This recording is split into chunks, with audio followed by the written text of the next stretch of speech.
జై శ్రీమన్నారాయణ. హాయ్ అండి, అందరికీ నమస్కారం. ఈరోజు మనం తిరుప్పావైలోని 13వ పాసురం గురించి తెలుసుకుందాము. మరి పరమ పవిత్రమైన దివ్యమైనటువంటి తిరుప్పావై, ఆ శ్రీవ్రతాన్ని మనం ఎంతో ఘనంగా భక్తి ప్రపత్తులతో ఆనందంగా జరుపుకుంటున్నాం. మరి ధనుర్మాసంలో తిరుప్పావై శ్రీవ్రతాన్ని ప్రారంభించినప్పుడు ముందుగా పరాశర భట్టార్యుల వారు మనకు అందించినటువంటి ఒక తనియన్ మరి ఒక శ్లోకాన్ని ముందుగా అనుసంధానం చేయటం ఒక సాంప్రదాయంగా ఉంది. మరి ఇదే సాంప్రదాయాన్ని మనం కూడా పాటిస్తూ ఈ శ్లోకంలో ఆండాళ్ తల్లి అనుభవించినటువంటి ఆనందాన్ని మనం ముందుగా ఒకసారి గుర్తు చేసుకుందాం. అప్పుడే 12 రోజులు అయిపోయాయండి.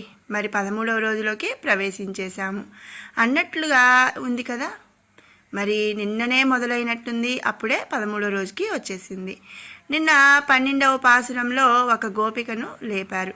కృష్ణుడు గుణగణాలను మాని రాముడి గుణగణాలను పాడారు. ఈరోజు 13వ పాసురంలో ఒక అద్భుతమైన విశేషం అనేది ఉంది. ఇప్పటి వరకు నందవ్రజంలో ఉన్న గోపికలందరూ ఐకమత్యంతో ఉంటూ ఈ వ్రతాన్ని ప్రారంభించారు. కానీ మధ్యలోనే మరి 2 వర్గాలుగా విడిపోయారు. ఎందుచేతంటే వ్రతం చేయవలసిన స్థలానికి వెళ్ళి వారందరూ రాముడి యొక్క విధానాన్ని కీర్తించటం మొదలుపెట్టారు. అందరూ వెళ్ళినప్పుడు మనం వెళ్ళకపోతే బాగుంటుందా, అందుకే మనం కూడా వెళదాం పదండి అని కొందరు రాముడు వర్గం, మరికొందరు కృష్ణుడు వర్గంగా 2 వర్గాలుగా మరి ఉన్నారు. తెన్ని లంగై కోమానై చెట్ర మనత్తుక్కు ఇనియానై పాడவும்.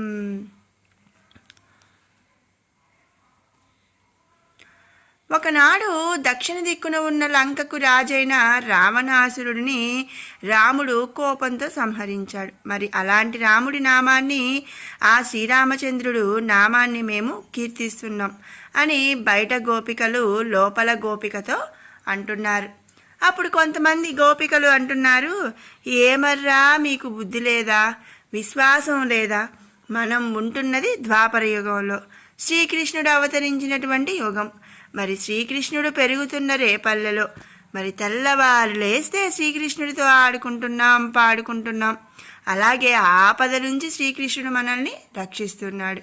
అలాంటి శ్రీకృష్ణుడి గురించి మానేసి ఎప్పుడో త్రేతాయుగంలో ఉన్నటువంటి రాముడి గురించి పాడతారా?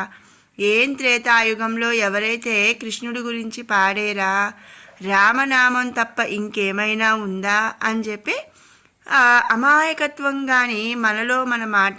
త్రేతాయుగంలో కృష్ణుడేంటండి, మరి త్రేతాయుగం తర్వాత ద్వాపర యుగం కదా. కానీ ఇక్కడ ఆ అమాయకత్వం ఎట్లా అంటే, మరి త్రేతాయుగంలో ఎవరైనా కృష్ణుని గురించి పాడారా, మరి ద్వాపర యుగంలో మరి రాముడి గురించి పాడుతున్నారు అని ఒక గోపిక అంటుందన్నమాట. అంతటి అమాయకురాలు అలా అంటూ గోపికలు అందులో 2 వర్గాలుగా విడిపోయారట. కాకపోతే ఇక్కడ భగవంతుని కోసం 2గా విడిపోయి దెబ్బలాడుకుంటున్నారు. నా కృష్ణుడు గొప్ప అంటే నా రాముడు గొప్ప అని. రాముడు గొప్ప ఏంటమ్మా అని ఒక గోపిక అడిగినదట. దానికి ఇంకొక గోపిక సమాధానం చెప్తుంది. ఏం చెప్తుందంటే, రాముడు తండ్రి మాట జవదాటలేదు, పితృవాక్య పరిపాలకుడు. మరి దశరథుడు తన కొడుకైన రాముని పిలిచి, రేపు నీకు పట్టాభిషేకం చేస్తామని చెప్పాడు. సరే మీ ఆజ్ఞ అన్నాడు రాముడు. మర్నాడు ఉదయం లేచి, పట్టాభిషేకం నీకు కాదు, నువ్వు అడవికి వెళ్ళిపోవాలి అన్నాడు. దానికి కూడా సరే అన్నాడు మన రాముడు. అది రాముడు గొప్పతనం. రాజ్యాధికారం వస్తే సంతోషించలేదు, అరణ్యవాసానికి వెళ్ళమంటే విచారించలేదు. రాముడు పితృవాక్య పరిపాలకుడు. మరి మీ కృష్ణుడో అని చెప్పి ఈ రాముడి వర్గానికి చెందిన గోపిక చెప్పిందంట. మరి కృష్ణుడి వర్గానికి ఇంకా విడిపోయిన గోపిక, మా కృష్ణుడు పుట్టినప్పుడే తండ్రి మాట విన్నవాడు, తను పుట్టినప్పుడే శంఖచక్రాలతో పుట్టాడు. అది చూసి వసుదేవుడు భయపడ్డాడు. ఎక్కడ ఈ విధంగా ఈ శంఖచక్రాలతో ఉన్నవాడిని చూస్తే కంసుడు ఎక్కడ చంపేస్తాడో అన్న భయంతో వసుదేవుడు విష్ణువుని ప్రార్థించాడు. సామాన్య రూపం ధరించమని. అప్పుడు శ్రీకృష్ణుడు మామూలు బాలుడిలాగా అయిపోయాడు. చూసావా, మీ రాముడు 16 సంవత్సరాల వయసులో తండ్రి మాట విన్నాడు, కానీ మా కృష్ణుడు పుట్టగానే తండ్రి మాట విన్నాడమ్మా అంటూ గోపిక చెప్తుంది. మరి ఇలా ఎవరికి వారు మా రాముడు గొప్ప అని కొందరు, మా కృష్ణుడు గొప్ప అని కొందరు. అంతలో ఒక ముసలి గోపిక, మరి ముసలి గోపిక అంటే అనుభవం ఎక్కువ ఉంటుంది కదండి. మరి ఏమిటమ్మా మీ ఇద్దరి గోల అని చెప్పి ఆ ముసలి గోపిక చెప్తుంది. రాముడు కృష్ణుడు ఇద్దరూ ఒకటే కదర్రా, ఇద్దరూ విష్ణుమూర్తి అవతారమే కదా. మరి మీకు దేనికి ఒక ఉదాహరణ కూడా చెబుతాను వినండి. ఒకసారి చిన్ని కృష్ణుడు బాలకృష్ణుడు నిద్రపోవడానికి యశోద ఉయ్యాలలో పడుకోబెట్టింది. ఇప్పుడు చిన్నపిల్లలు పడుకోవాలంటే తల్లి ఏదో కథ చెప్తే ఊకొడుతూ నిద్రపోతారు. మరి అలాగే యశోద కృష్ణుడికి రాముడు కథ చెప్తుంది. రాముడు ఊకొడుతున్నాడు. రాముడు మంచి బాలుడు అన్నాడు కృష్ణుడు. రాముడి భార్య సీత అంది. అన్నాడు. రాముడు లక్ష్మణుడు సీత అడవికి వెళ్ళారు. మరి రావణుడు మారు వేషంలో వచ్చి సీతను ఎత్తుకుపోయాడు. ఇప్పుడు కృష్ణుడు ఉలిక్కిపడి, లక్ష్మణ, నా ధనుర్బాణాలు తీసుకురా, ఆ రావణాసుని చంపేస్తాను అని ఉద్రేకపడ్డాడట. మరి చిన్నతనంలోనే బాలుడిగా ఉన్నప్పుడే, పసిబిడ్డగా ఉన్నప్పుడే దీన్ని బట్టి మనకు ఏం తెలుస్తుంది కదా, ఇద్దరూ ఒకటే అని. అలా సర్ది చెప్పగా అప్పుడు గోపికలు అందరూ కలిసి రాముణ్ణి కృష్ణుణ్ణి కలిసి కీర్తిస్తూ ఈ గోపికను లేపుతున్నారన్నమాట. మరి 13వ పాసురం యొక్క అర్థాన్ని ఇప్పుడు తెలుసుకుందాం. புள்ளின் வாய் கீண்டானை பொல்லா அரக்கனை கிள்ளக்கலைந்தானை கீர்த்திமை பாடிப்போய் பிள்ளைகள் எல்லாரும் பாவை களம்புக்கார் வெள்ளி எழுந்து விழாள முறங்கிற்று புல்லும் சிலம்பினகான் போதறிக் கண்ணினாய் குளிரக் குலைந்து நீராடாதே பள்ளி கிடத்தையோ பாவாய் நீ நன்னாளால் கள்ளம் தவிருந்து కలందేలో రెంబావాయ్. మరి ఇప్పుడు ఒక గోపిక ఇక్కడ ఒక గోపికను లేపుతున్నారు. ఈ గోపిక చాలా అందగత్తట. ఆమెకి అందం ఎలా వచ్చిందట? ఆమె కళ్ళలో ఉందంట అందమంతా. ఆమె కళ్ళు ఎలా ఉంటాయి? పోదు ఇక్కణ్యాన్, తామరల్లా ఉంటాయట ఆమె కళ్ళు. ఆ గోపిక ఎంతో అందంగా ఉంది. కొంచెం గర్వం కూడా అంతే ఉందట. మరి అంతే కదండి, కొంచెం అందంగా ఉంటే వాళ్ళకి కొంచెం గర్వం ఎక్కువే ఉంటుంది కదా. అలాగే ఈ గోపికకి కొంచెం గర్వం కూడా ఉందట. ఇంత అందంగా ఉన్న నన్ను, ఇంత అందమైన కళ్ళు ఉన్న నన్ను శ్రీకృష్ణుడు చూడడానికి రాకుండా పోతాడా? కళ్ళల్లో కళ్ళు పెట్టి చూస్తే చాలు, నేను ఎందుకు అతని కోసం వెళ్ళాలి, అతనే నా కోసం వస్తాడు అని కొంచెం ధీమాగా పడుకుందట నిద్ర లేవకుండా. ఇక్కడ కళ్ళ యొక్క అందాన్ని వర్ణించడం అంటే జ్ఞానం కలగడం. జ్ఞానం ఉన్న చోట కృష్ణుడు ఉంటాడు. జ్ఞానం ఉన్న వాళ్ళ దగ్గరికి కృష్ణుడు వెతుక్కుంటూ వస్తాడు. మరి ఇప్పుడు మన గోపికలు అందరూ కూడా కలిసి వచ్చి ఈ గోపికను లేపుతున్నారు. ఏమని లేపుతున్నారంటే, ఓ తామర పువ్వులు ఉన్న తుమ్మెద ఎంత అందంగా ఉంటుందో అటువంటి కన్నులు గలదానా, పుల్లిన్ వాయ్ కిండానే, కొంగ నోటిని చీల్చాడు. ఎవరి నోటిని చీల్చాడట? కొంగ, బకాసురుడి నోటిని చీల్చాడట. అక్కడ యమునా నదిలో ఒక కొంగ ఒంటికాలి మీద ఉండి తపస్సు చేస్తుందట. దొంగ తపస్సు. కదలకుండా మెదలకుండా ఒంటికాలిపై ఉంటే ఓహో ఇది మనల్ని ఏం చేస్తుందని చేపలు ఆ పక్క నుంచి వెళ్తున్నాయట భయపడకుండా. అలా చూస్తూ చూస్తూ టపక్మని ఒక్కసారిగా నోటితో చేపని పట్టుకొని తినేస్తుంది. మరి మన చిన్ననాటి నుంచి కూడా ఈ కథను మనం ఎన్నోసార్లు విని ఉంటాం. మరి కృష్ణుణ్ణి చంపడానికి కంసుడు పంపించినటువంటి ఒక రాక్షసుడు ఈ బకములో ప్రవేశించాడు. బకము అంటే కొంగ. ఆ కొంగలో ప్రవేశించాడు అంటే పరకాయ ప్రవేశం అంట. అలా అన్నమాట. అప్పుడే చిన్న కృష్ణుడు యమునా నదిలో ఈత కొడుతుండగా ఆ కొంగ రూపంలో ఉన్న రాక్షసుడు బకాసురుడు కృష్ణుడిని తన ముక్కుతో పట్టుకుందామని అనుకున్నాడట. అప్పుడు కృష్ణుడు ఏం చేశాడట, ఆ కొంగ నోట్లో తన చేయి పెట్టి తన చేతిని పెద్దదిగా చేసి ఆ నోటిని చీల్చివేశాడు.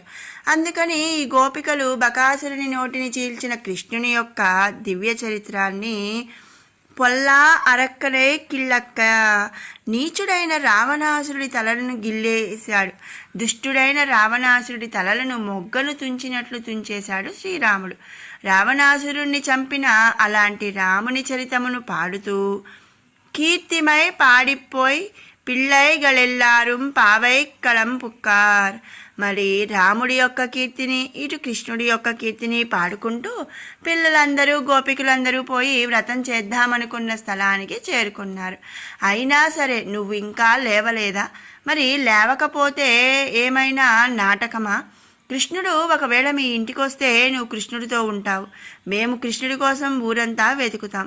నీ బుద్ధి మాకు తెలుసు కానీ లే అమ్మా లే, నిద్ర లే అంటూ నిద్ర లేపడం అంటే పడుకున్న వాడిని మేలుకొలపడం, అంటే చీకటిలో ఉన్న వాళ్ళకి వెలుగులోకి తీసుకురావడం, అంటే అజ్ఞానంలో ఉన్న వారిని జ్ఞానంలోకి తీసుకురావడం అని మనం ఇక్కడ అర్థం చేసుకోవాలి. మరి మా అందరితో కలిసిరా, అందరం కలిసి వెళ్దాం కృష్ణ దర్శనానికి, కృష్ణుడు ఎప్పుడు నీవాడే కదా అని అంటూ వెళ్ళి ఎళుందు వియాల మురంగిట్రు. శుక్రుడు ఉదయించాడు, బృహస్పతి అస్తమించాడు. మరి సూర్యోదయానికి ముందు తూర్పు దిక్కున ఉన్న శుక్ర నక్షత్రం కనిపిస్తుంది, తెల్లగా పెద్ద నక్షత్రం కనిపిస్తుంది. దాన్నే పల్లెల్లో చుక్క పొడుపు అంటారు, చుక్క పొడిచింది అంటారు, అంటే ఇంకా తెల్లవారబోతుంది. మరి సూర్యుడు మరి కాసేపట్లో ఉదయిస్తాడు. శుక్రుడు అంటే శుక్రాచార్యుడు, రాక్షసులకు గురువు అన్నమాట. గురువు మరి బృహస్పతి దేవతలకు గురువు. శుక్రుడు ఉదయిస్తున్నాడు అంటే మరి రాక్షసుల గురువు కాబట్టి మనం ఇంకా పడుకుందామా అంటే ఇంకా మనం అజ్ఞానంలోనే ఉందామా అని అర్థం. ఇక్కడ పుల్లుం అంటే పక్షులు, సిలంబినకాన్ అంటే కూయిచున్నవి లేదా పాడుచున్నవి. మరి పక్షులు కూస్తున్నాయి, కలవడానికి సంకేతం కదా. ఓ చిన్నదానా, కృష్ణుడితో కలిసిమెలిసి ఉండడం వలన ఇవి చాలా శుభదినాలు. నీవు ఒంటరిగా కృష్ణుని చేష్టలను తలుచుకోవడం మాని మాతో కలిసి కృష్ణుని విరహం వలన కలిగిన తాపము పోవునట్లు చల్లగా అగునట్లు స్నానం చేయకుండా ఇంకా పడుకున్నావేమిటి? బయట ఉన్న గోపికలు ఎన్ని విధాలుగా చెప్పినా ఈమె నిర్లక్ష్యంగానే పడుకొని ఉందన్నమాట. కుళ్ళక్కులిరా అంటే చల్లబడినట్లుగా. మరి కృష్ణుడి యొక్క ఎడబాటును సహించలేక విరహతాపంతో బాధపడుతున్నావు, ఇంకా కృష్ణుడు వస్తాడు అని నిన్ను లేపుతాడు అని పడుకున్నావు. పళ్ళిక్కిడత్తియో మరి పక్క మీద పడుకున్నావా? విరహతాపంతో నీ ఒళ్ళు వేడెక్కింది, అందుకే వెళ్ళి చల్లగా ఉండే నీటిలో స్నానం చేద్దాం. సూర్యోదయం అయితే నీళ్లు వేడెక్కిపోతాయి. పద లేచి చల్లటి నీళ్లతో స్నానం చేద్దాం. మరి ఓ సుకుమారి, సుకుమారమైన మనస్తత్వం కలదాన, నీవు స్నానం చేసి కృష్ణుణ్ణి చేరి మమ్మల్ని కూడా అనుగ్రహించు. ఇవి చాలా మంచి రోజులు కదా. మరి మనమందరం ఎక్కడ కృష్ణుణ్ణి వలలో పడిపోతామోనని మన పెద్దలు మనల్ని దాచేశారు, కృష్ణుణ్ణి కలవకుండా. మళ్ళీ ఆ కృష్ణ పరమాత్మ దయ వల్ల మంచి రోజులు వచ్చాయి. అందుకే పెద్దలు మనల్ని అనుమతించారు కృష్ణుణ్ణి కలవడానికి. మరి ఇక ఇప్పుడైనా శ్రీకృష్ణుడు నీ ఒక్కదానికే సొంతమనే కపటాన్ని మాయని వదిలి బయటికి రా. కృష్ణుడు నీ ఒక్కదానికే సొంతం కాదు, ఆయనే సృష్టి అంతటికీ మూలం. ఇది నీకు ధర్మం కాదు, లేచి రావమ్మా అంటూ మరి ఈ పాసురంలో గోపికను నిద్రలేపుతున్నారు. ఈ పాసురంలో కూడా ఒక ఆళ్వార్ని లేపుతున్నారనమాట. ఆయనే పెరియాళ్వార్, విష్ణు చిత్తుడు, భట్టనాథుడు. ఆయనే ఆండాళ్ దేవి యొక్క తండ్రి. ఈయన ఆ దివ్యమంగళ స్వరూపాన్ని దర్శించి ఎక్కడ ఆ పరమాత్ముడికి దిష్టి తగులుతుందేమో అని పల్లాండు మంగళాశాసనం పాడారు. మరి విన్నారు కదండి 13వ పాసురం యొక్క అర్థాన్ని. రేపు 14వ పాసురంతో మళ్ళీ కలుద్దాం. మీకు ఈ వీడియో నచ్చినట్టయితే లైక్ చేయండి, షేర్ చేయండి. అలాగే మరిన్ని అప్డేట్స్ కోసం మన ఛానల్ని సబ్స్క్రైబ్ చేసుకోండి. Thanks for watching.